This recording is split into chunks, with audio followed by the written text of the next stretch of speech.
Have you ever been hurt by someone that you thought that you could trust? Ever wish that you could have seen it coming? That if only you could have seen the person for what they truly were, the evil, soul-sucking bastard that they were.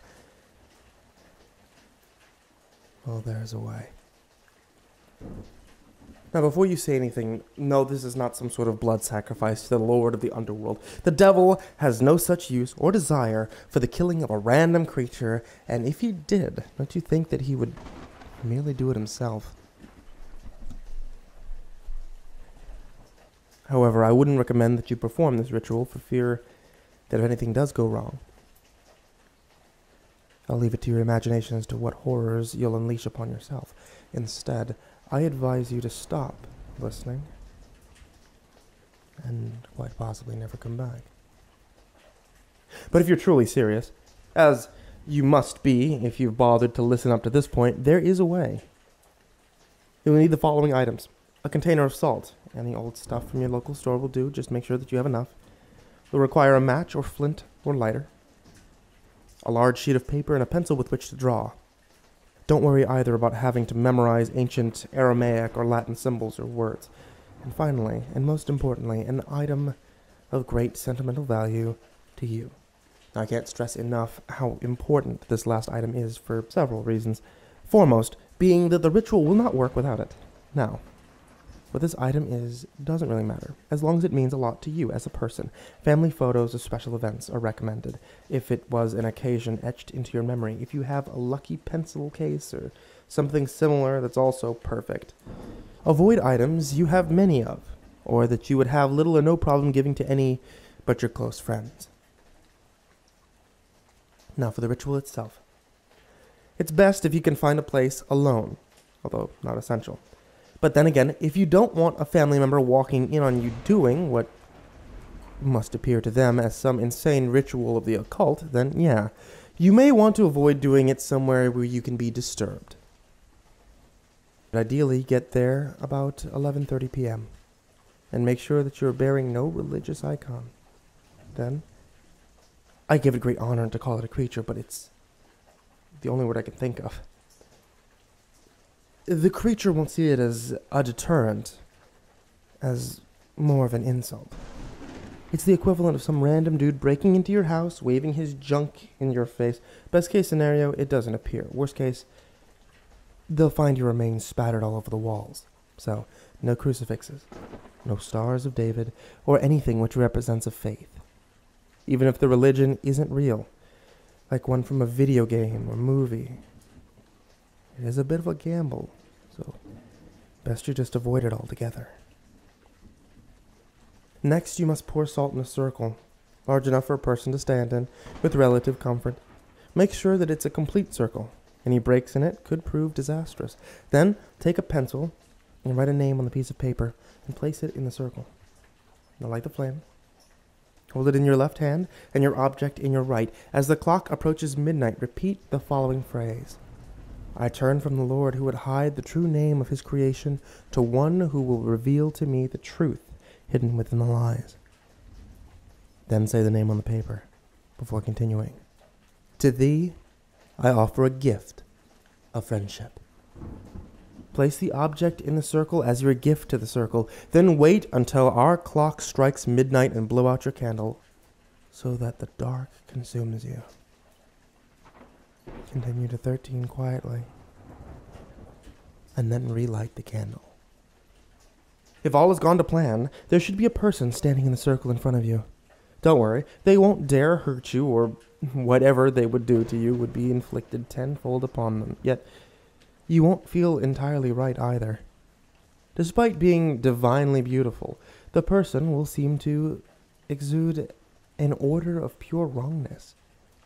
As your instincts scream at you that the thing does not belong in this world, you'll feel icy cold and unable to move, and it should be unable to hear much over the drumming of your own heart. And the person will introduce themselves as by the name you wrote on the paper, and they accept your generous gift, and that they wish to repay you. Politely nod, and say that it's not necessary. They love manners. Until they say, oh, But I insist. You will feel dizzy and fall asleep, only to find yourself in a strange maze when you awaken.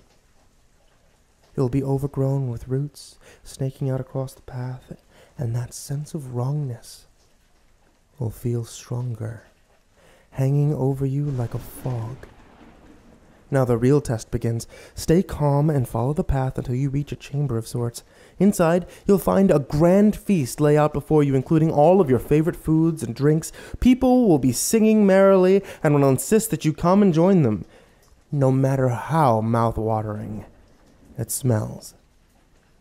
Don't take a single bite. The moment you do, a nagging, aching hunger will fall upon you. No matter how much you eat and eat, you will never be able to shake this inescapable hunger, and you shall be stuck in an endless cycle of gluttony until you literally, and with unimaginable agony, burst under the weight of all that food. Walking into the next chamber, you will discover no people, but instead a vast treasure trove. Everything from jewels that would make those of the Queen of England seem like a child dressed up, set in gold statues, all the way to the latest and advanced technology, from the newest, fastest car to the latest computer system. Don't even think about touching it. It's what he wants you to do. The moment you deliberately touch anything, even a single penny, you'll feel your arm go numb and heavy. With horror, you will have just enough to realize what is happening before your body turns to solid gold. Another lure for the next greedy soul to enter the room. Assuming you made it into the third chamber unmolested, you should feel incredibly weary for no seemingly apparent reason. I advise you to get the hell out of there as quickly as possible. No matter how comfy it would seem to simply close your eyes for a second, it's the worst thing you could do. You'll feel your muscles weigh like a ton, and may even hear soft, gentle lullabies on the wind. But to fall asleep here would be to never wake again from our dreamless sleep. Don't get me wrong.